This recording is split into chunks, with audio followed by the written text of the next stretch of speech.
you have the idea that the land has a will, and actually, if you look at the derivation of wilderness on wild, one of the possible derivations is that it comes from wild beasts, willed beasts that have will and are sort of exhibiting and living out their own will. So if you have a landscape that is willed, how can we as people kind of help to allow the land to live out its own kind of, to act under its own will?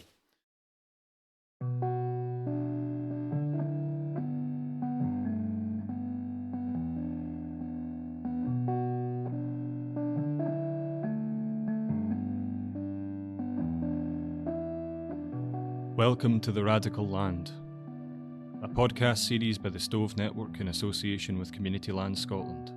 In 2020, the Stove, along with Community Land Scotland, commissioned 4 artists to unearth the stories of radical land ownership in the country through a handful of residencies with community trusts from Edinburgh to the Hebrides. In this series, we will speak with some of the artists and community landowners involved in the project. Through a series of interviews and conversations, we explore the stories of community land ownership in Scotland and how this project unearthed new understandings of ownership, creativity, and community in the process.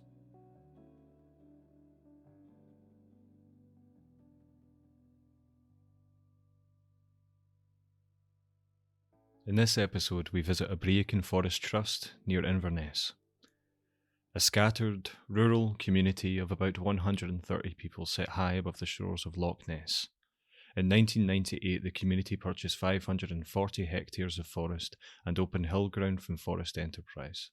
Since then, as a social enterprise, the Abriachan Forest Trust has managed this land to create local employment, improve the environment, and encourage its enjoyment by the public.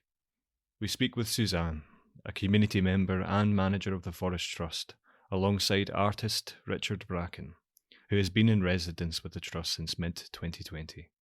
During this time, Richard has worked closely with the local community in the design and build of several handcrafted walking sticks, each bearing a poetic inscription, in which the scenery, skies, and people intertwine with purpose, responsibility, and invitation.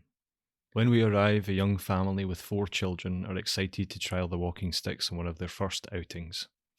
We ask the kids what it's like to live with and be part of the Abriachan Forest community. Like you're living on it, you own it as well, you're in charge of it. It's about, we're doing a sort of talking to people about what that means to them.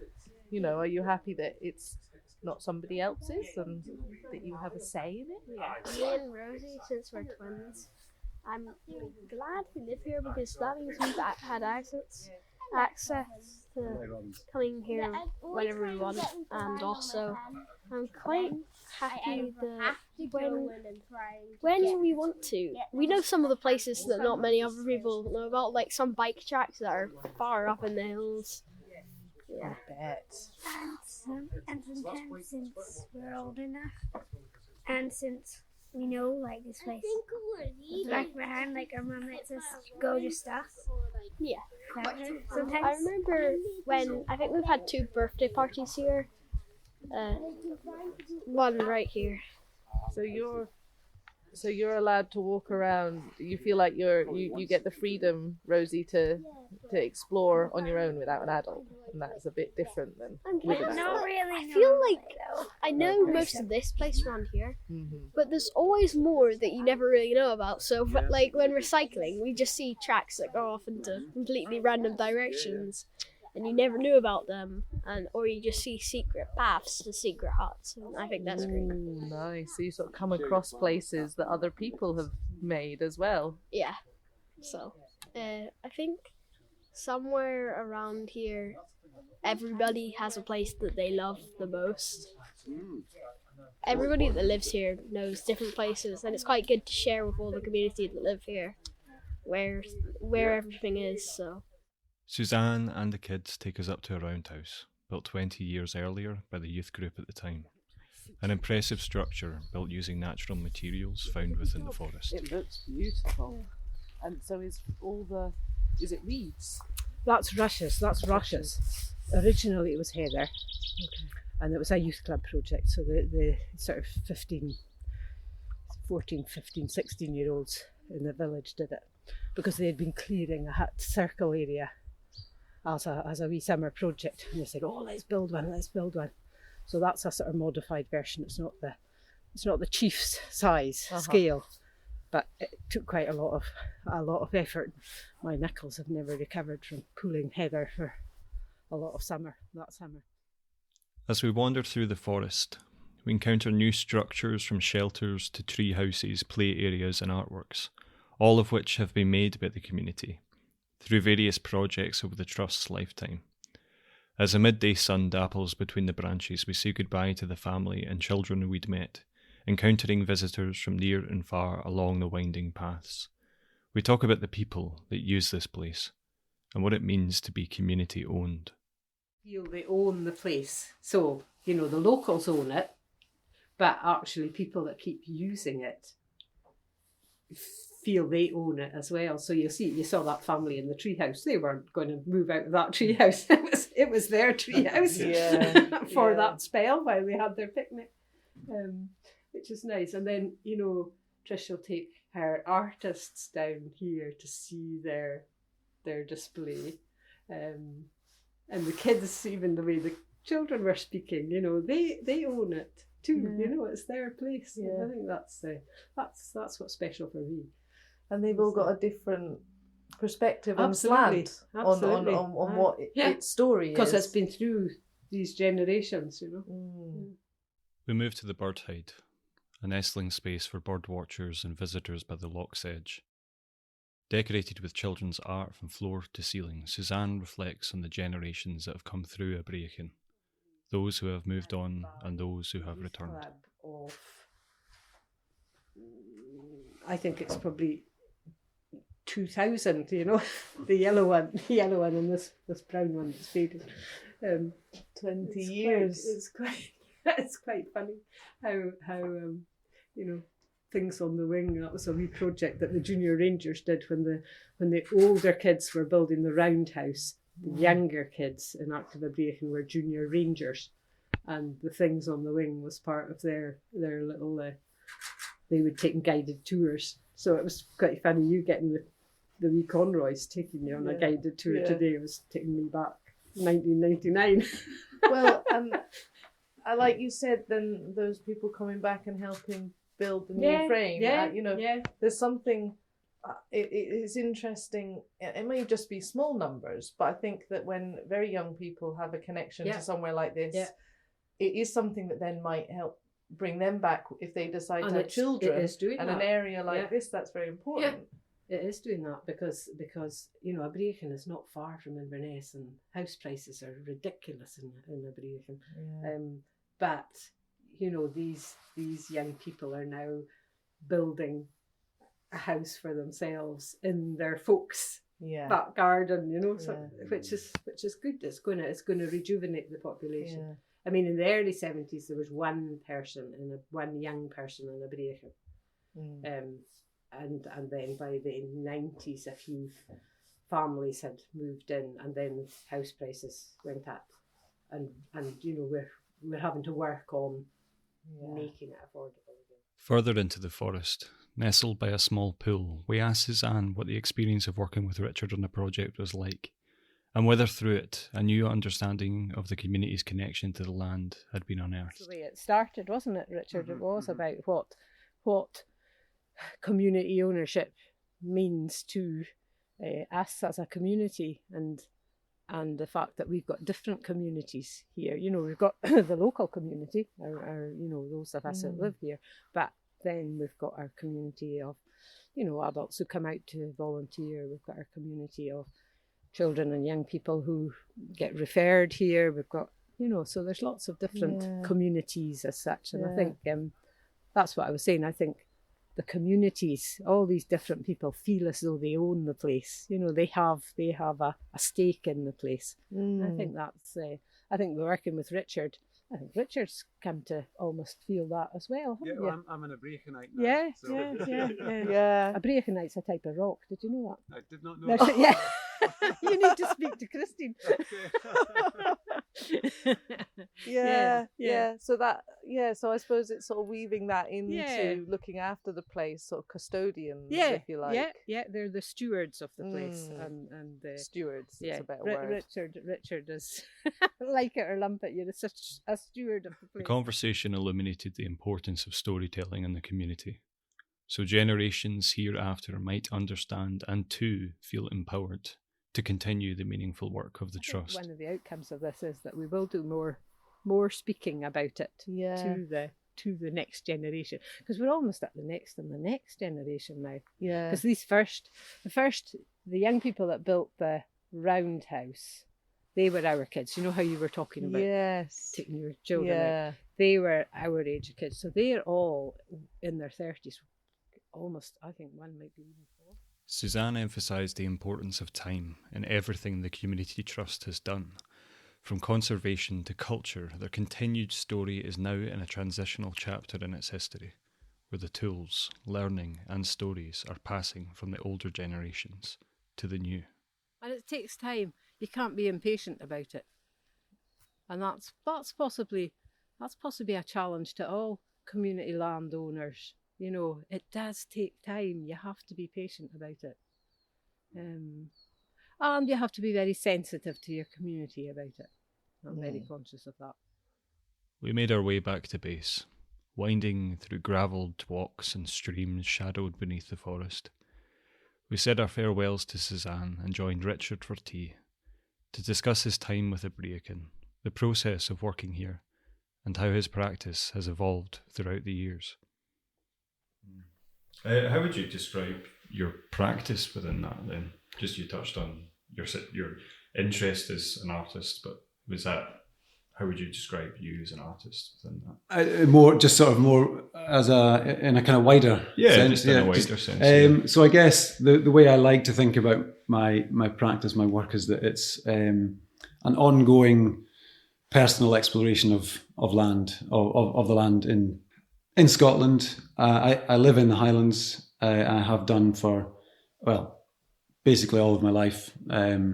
With the exception of going away to study and travel elsewhere, come back, and the land is something that definitely feeds my practice, and it's that exploration, that getting out on foot, finding new places or revisiting places that I have a connection to.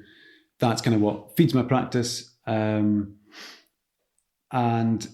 I guess I'm interested more specifically in ideas of wild, wilderness, or wild, where you have the idea that the land has a will, and actually, if you look at the derivation of wilderness on wild, one of the possible derivations is that it comes from wild beasts, willed beasts that have will. And are sort of exhibiting and living out their own will.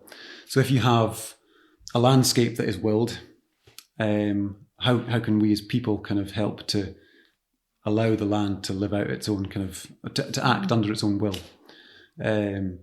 So I'm interested in kind of places that are exhibiting that will. I don't really I steer clear of using the word wild or wilderness or remote, just because they are quite loaded in nebulous terms for a lot of people. So I'm kind of drawn to those sorts of places. My work is often, I kind of work in sculpture, photography, drawing as a sort of core, but I like to sort of explore other mediums. I wouldn't sort of say that I'm focused on any one particular art form. Speaking of, the willed nature and the duality of that around ownership and human influence of that ownership, do you feel, the example of what community ownership is to allow that to happen? Yeah, very much so. I think for me it helps to, looking at that, if you think about wilderness or wildness in that kind of sense, that, think about it as willed land rather than wild land. The land ownership models that we are sort of exploring in Scotland, and the sort of examples of where it's been really successful. I think that's basically what is happening, where people are allowed access to the land, they're allowed to live on the land, they're allowed to sort of rediscover aspects of like local knowledge, and at the same time allow nature to or allow their environment to actually grow for the better, to develop into a more healthy ecosystem habitat for other life. So, a robin can go about its life exhibiting, acting under its own will in a healthy landscape. Similarly, a roe deer or a pine tree, without them being sort of coerced or co-opted into kind of rose monoculture habitats or environments or settings that aren't really conducive to them as beings. Is there something about that sort of allowing for different futures as well? There's that when you're talking there, it's like that approach to working with the land and having more people involved in that story, that sort of community conversation, sort of seems to set up an environment that can be more responsive to new and adapting ways of being than a more micro approach of it's used in this particular way, or it's used by this infrastructure, or it's limited ownership. Is there something about that? Yeah, definitely. I think that also links back to creativity. So when you've got humans, people that are able to access land, communities, you've got an area of land that people can actually, people are able to try different things, experiment with ways of using the land. And naturally that kind of trial and error will breed new ideas and new possibilities, new outcomes. So I think there's, I think that creativity is a really important aspect as well. That is very much about people and their kind of will. I never knew about that etymology there, about willed, and within the context of ownership, and particularly because you can apply that equally to urbanised spaces as well. Definitely, yeah. Because it's the human will or the collective will which corresponds to that space, as much as there's a natural environment to allow that to happen, and well, there's a will, there's a way. Yeah. Sort of thing. But no, I think, you can see, the verges along a motorway, where obviously they've been planted, but they are just being left to do their own thing, to become little islands of habitat, and, those trees have the will to grow up the way, and other animals, birds and things will move in and out of them. So for me, it is a way of getting away from the idea of wilderness and wilderness having to be a vast, expansive thing and exclusive of people, etc., etc. So, yes, it's a cohabitation. It's the will as natural beings, if you will, and expressing each other's will. Yeah, I think it gives humans a focus about how can we best live on the land and respect the will of other beings as well. Yeah. So with that said, here we are, Abriachan Forest Trust, at the start of the commission, a long process, a difficult process in terms of the national pandemic. Can you explain what was the first kind of stages here in terms of your interaction with the Forest Trust? And was it a period of settling in, of getting to know, of meeting? Did you have a clear idea of the kind of thing that you would like to explore? Yeah, I guess the start was actually relatively straightforward, because I was able to come up here and meet Suzanne, and I was able to, Suzanne gave me a really detailed sort of introduction to the place, and she was able to let me look through kind of that kind of archive stuff that they had, and sort of, you know, give me a breakdown of how each week at Abriachan Forest Trust sort of unfolded.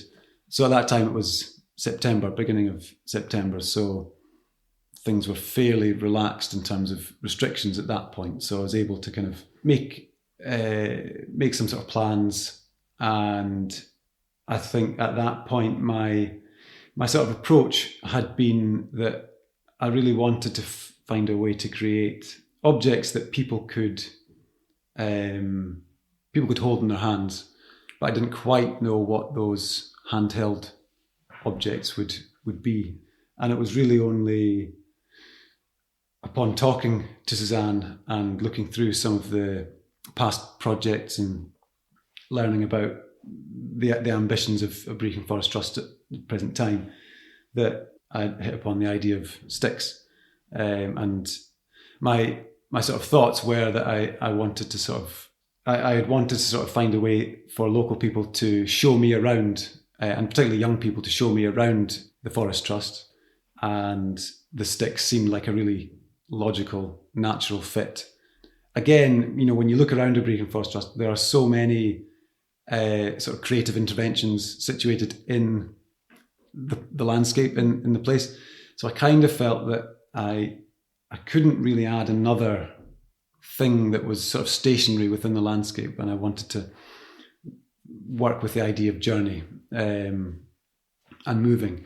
So when Suzanne sort of talked about the ambitions for sort of developing stick making as a sort of activity or a skill set, I thought that fits really, really well.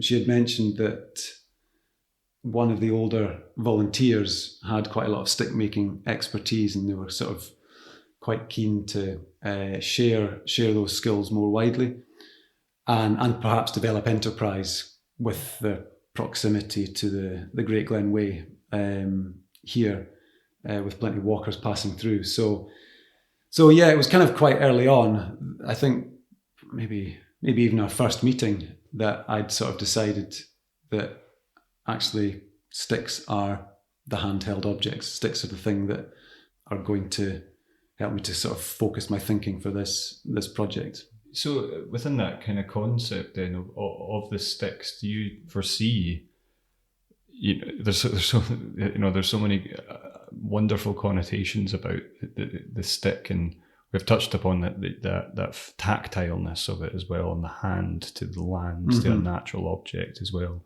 But also you touched on there that this idea of journeying, a walking stick, the kind of element of that is a supported thing. It's like, as you tend to get older, you're more reliant upon that. And what was important to you about working with young people as part of that process, and but making those? Why young people? I think when you come to Abriachan Forest Trust, you're kind of struck quite early on by how, well, certainly through talking to Suzanne, and I think just looking around, you're struck by the presence of young people in what's been made, in the sort of those various creative sculptural interventions that I mentioned, and just in hearing the stories from Suzanne, young people are kind of integral to the way that Abriachan has kind of integral to the way that the community has kind of shaped their kind of land ownership, and everything is right back to their kind of earliest aims as an organisation. Young people are really there centrally, and it'd be really interesting to know whether what other sort of community landowners, what their sort of earliest ambitions have been, and whether it's been young people or whether it's been something else. But I really got the sense that young people are just a really crucial aspect to everything. This is why everything exists almost. And certainly in talking to many of the adults or older members, it's often the first word out of the mouth is, something to do with young people and education and opportunities in the forest. So it kind of made sense that I kind of work with young people, but also I think just the idea of the land ownership or the community land ownership here, yes, it's been reasonably well established as far as community land ownership in Scotland goes, but it's really only 20 odd years. So, you know, there is this sense that we're only at the start of something and we need to continue that. So yeah, the journey in one sense for me, the journeying was about working with young people to learn the landscape from them, but also the idea that we're all kind of going on a journey together, and these young people will grow up in Abriachan, deepening their connection to this place. So yeah, it kind of just felt like a very sort of logical sort of route to go down. So what was the process? You know, you touched on the kind of meeting with the stick maker and sort of talking with people and that whole journeying. What was that process then of making and then embedding this? Because we're actually looking at the sticks right now, and we've been out with the kids today, the young family who are quite excited about seeing them. So is this now the culmination? Is this now, you know? Yeah. So this is I guess my contribution to the project, and the way that we started it really was with Suzanne and I sort of organising some walks for to go out on with the kids, so that essentially so that I could get an understanding of the place, but also a bit like we've done today for the kids to show which places resonate with them. I guess early on I was also sort of thinking about, well, do I want to try and situate something small somewhere in the landscape? So I was quite keen on just learning what are the kind of key places for young people. Is there any one place, or, you know, is it sort of many places? And I guess it turns out that it's quite difficult to situate any one point in the land that is overridingly more relevant to sort of one group. So I kind of thought that kind of makes the sticks kind of more important, because it's about, you know, you can take that stick anywhere. You can walk anywhere you want, and each journey that you go out on will be different. But we started our walks just by going and harvesting some sticks. That was kind of my way of introducing myself to the kids and sort of sharing a skill and sharing a concept as well, that when we harvest a stick, we are taking something from the land, but that then becomes our connection with the land, because we're holding it in one hand and the other end is in the land as we walk. So the way of kind of just developing that kind of concept and walking, talking, and then whittling, making, carving, and just kind of being kind of creative with those materials, that raw material from the land.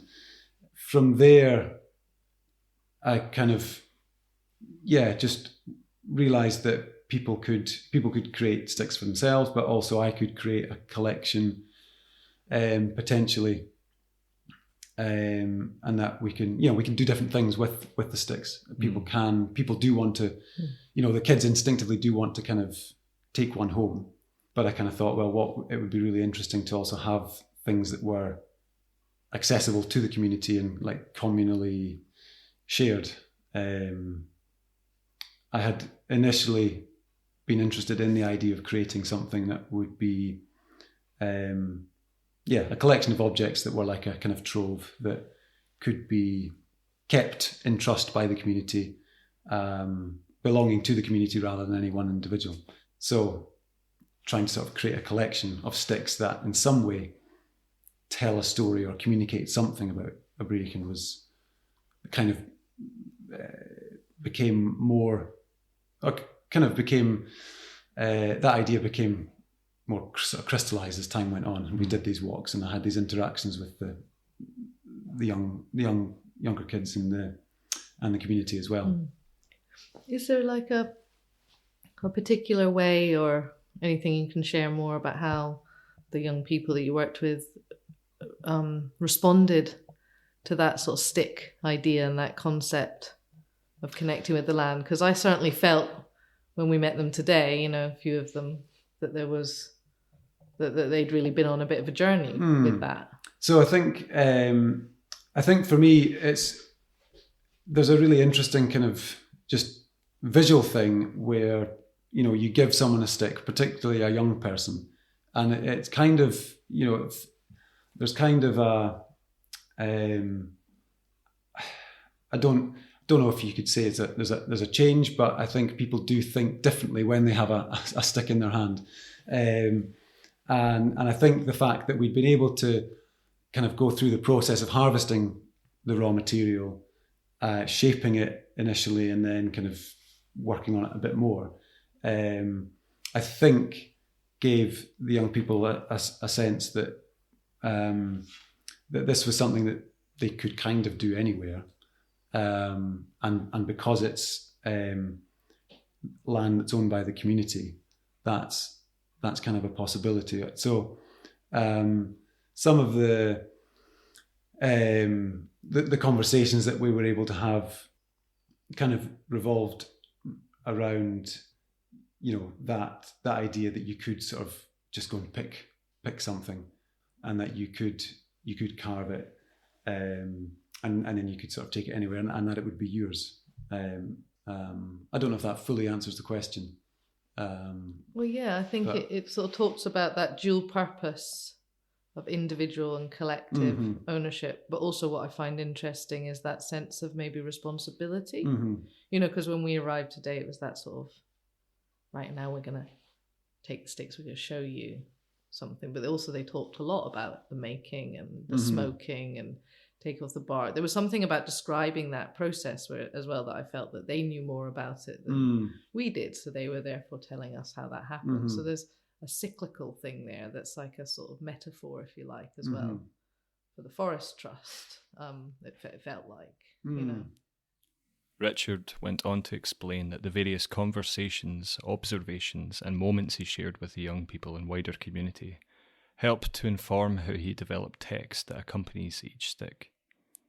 In particular, he was struck by the visions for the future shared by the young people, and their intuition that the wilderness they perceived at Abriachan very naturally included people, paths and colour, and should continue to do so. I asked Richard what the role of creativity and of artists is in the continuing story of community ownership in Scotland.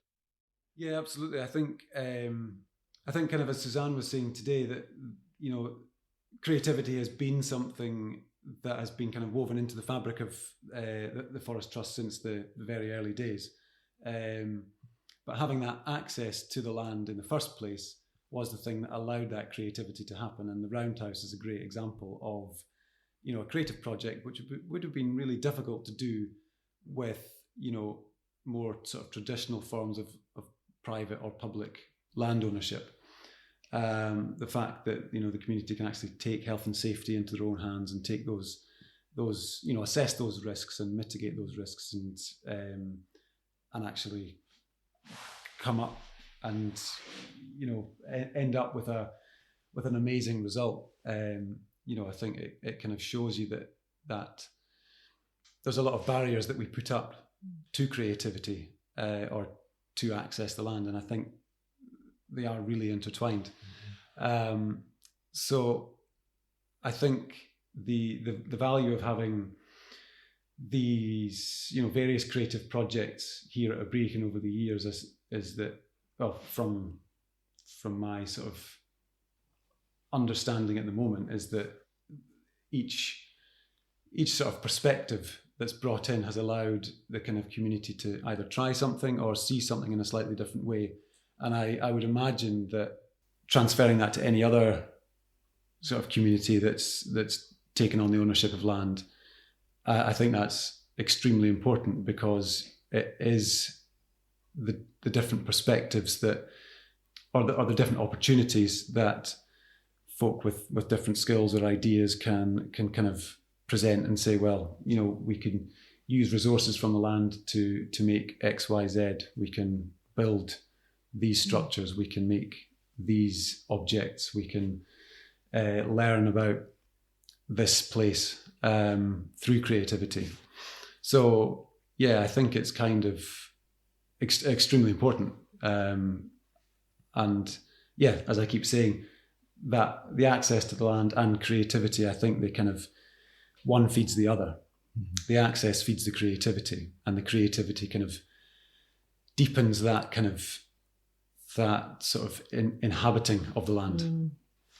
And our understanding. Yeah, And our the personal and emotional and intellectual journey of it as well. It's so interesting because it's access and barriers and the synergy there of like, there's almost something more receptive about if this is community owned and artists and creativity and culture thrives within those spaces. Whereas if this were a project where we're talking about private land ownership and artists moving in within, private land estates to do work, the work would be either deliberately confrontational or appeasing to the private landowner. But this is a work that there's a foundation of respect and a foundation of non-hierarchical ways of so an artist or creativity can step within that because it's been established there already, because it's woven into, as you mentioned, Abriachan, woven into the fabric of the place itself. I asked Richard if he thought Abriachan Forest was a radical example of land ownership, both within Scotland and the wider world. Well, I guess I think the kind of overriding sense that I get from talking to Suzanne in particular is that this is just stuff that they've done. This isn't they find this actually quite everyday, and they've just kind of worked on it from the early days of essentially having the keys. They got the access, which is what they wanted. But I guess there isn't I guess coming into it from the outside, having not seen a place like this, having not parked in a car park like there is at Abriachan, with all the sort of colourful wooden sculptures and structures, bespoke structures and play areas and things. This does seem like another. It seems like a very special place, very different place, which it is. But yeah, I guess I don't know how radical people here feel their sort of interventions have been. They've just been kind of cumulative over the past 2 decades or more. But I do think that coming into it from the first time, you are kind of overwhelmed with the possibility that they've realised, but also the possibility that is still yet to be realised. Or had a similar tract of land been owned by a different community, what would that have looked like? It's again that cultural question as well, and the current things that are, and I think it takes an outsider or an objective perspective to come in here and realise just how special this place really is. Yeah. As you touched on, and just like aesthetically, and actually in our previous interviews, people have talked about the soul of a place, or that a community kind of, that sense of response and that sense of colour and that sense of doing things within the space that it really provides it with a sense of occupancy and life. And Abriachan, you can feel it. The car park, sure, and then you walk through the bird hide that we went through earlier. There's a real sense of love, but that in itself, in a world spinning further out of control, and that idea of ownership as manifesting control for the soul of a place, for knowing the place and the culture that grows in there. It's growing your own, throwing that back to people and giving them and then realizing not only the permissions to do that, but the possibilities are in and of itself quite radical. What really struck me about seeing the sticks, and sort of going through this process with you through the Artists and Community Landowners project, is that you've really sort of come up with an active way to have this conversation, with a conversation about land ownership, about looking after, about responsibility, about the future and the past, with the young people involved initially directly in the making of the work, but also I think it's an active conversation that others could be involved in a different way with the sticks living here. Is that something that you planned, or is that something that is I guess it was my way of kind of hinting at that onward journey, that the collection of sticks kind of they kind of encapsulate different aspects of life at Abriachan Forest Trust. So if you get involved, you're going to be probably lifting something heavy at some point, or you're going to be enjoying the forest, enjoying the track up the hill, going on the trails. You're going to be seeing young people here. You're going to be possibly digging some vegetable beds in the garden, or there's lots of different ways for people to be involved, and there's lots of different aspects. So all of these aspects are kind of encapsulated on each stick, and the sticks are of different heights. So there are sticks for small person, young people height, and up to adults. And what I was really trying to get at was that a young person is going to grow out of their small stick and they're going to grow into a bigger stick. And these sticks, they are something that will be left for the community, so they can be passed between people. People can share them, but also they're a way of people kind of refreshing, having a chance to refresh their stories. So if you've done some gardening, then at Abriachan Forest Trust, then you can pick up the gardening stick, the one for the gardeners, and you can tell your story. That will be different from someone else's experience. So there's a kind of transferability there that allows lots of voices to kind of pitch in and tell that story, or just relate to that and say, well, that's my stick. I dug some ditches, or I planted some trees. So I'll walk with the tree planter stick. Or I've recently moved to Abriachan and got involved, so the one for the new Abriachan folk, I'll take that one. So there's something there where a stick can actually be passed from one person or around a group of people. Lastly, I asked Richard if he enjoyed himself. Well, I've had a great time. It's been brilliant. It's I think one of those projects that if you'd asked me when I was like a student, like what sort of thing would you like to work on, and something to do with working in a forest, something to do with working with communities, something to do with relating to land ownership in Scotland. Yeah, that's like kind of ideal recipe of stuff. So it's been really great just being able to get to know people in the community and kind of understand all the different sort of connections. And I guess there's one thing which we haven't really touched on, which there was a lovely kind of precedent set.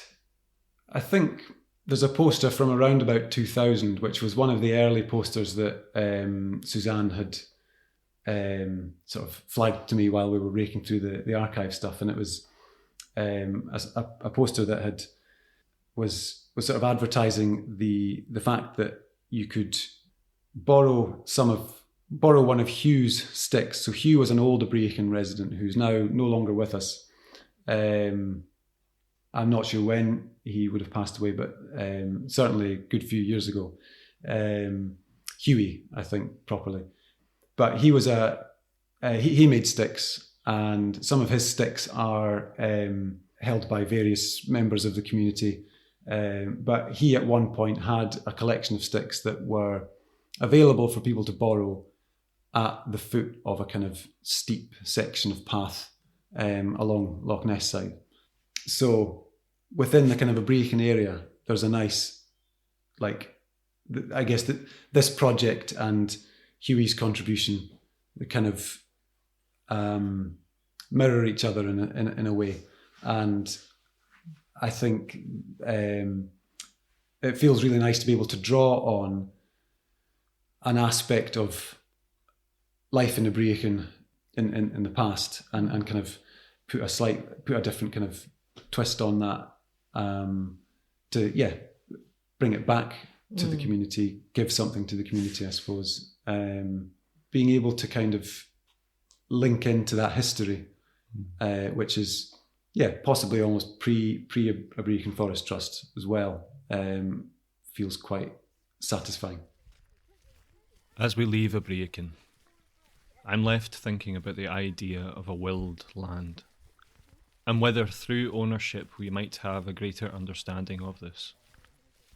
A responsibility to uphold that will as we live ours. That to take care of it frees us.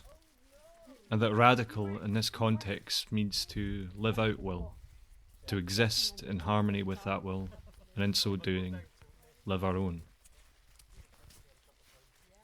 The walking sticks feel like an invitation that comes with responsibility. To roam free, to live out one's will, and to be part of the ecosystem living out its own, from your hand to the land. It's part of a ritual.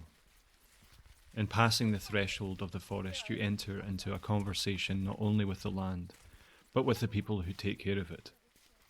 They are questions embodied, questions of permission, of access, of culture, our role, and our responsibility.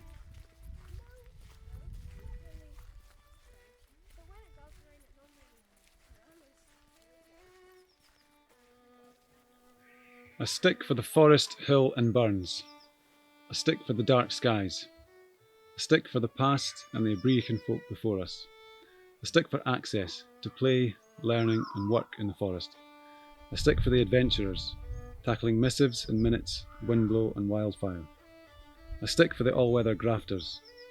A stick for the children and the sound of their play in the forest. A stick for the new Abriachan folk and working hard at community. A stick for all those that grow in the forest and for those who observe, nurture and teach. A stick for the gardeners and the chefs. A stick for the makers, foraging inspiration from the land. A stick for the trails and those who walk, wheel, run, track, sit, ski and sledge.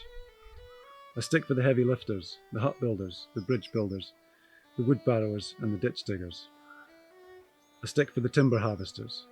A stick for the tree planters. A stick for you, for the onward journey towards a biodiverse, wild, peopled and colourful future.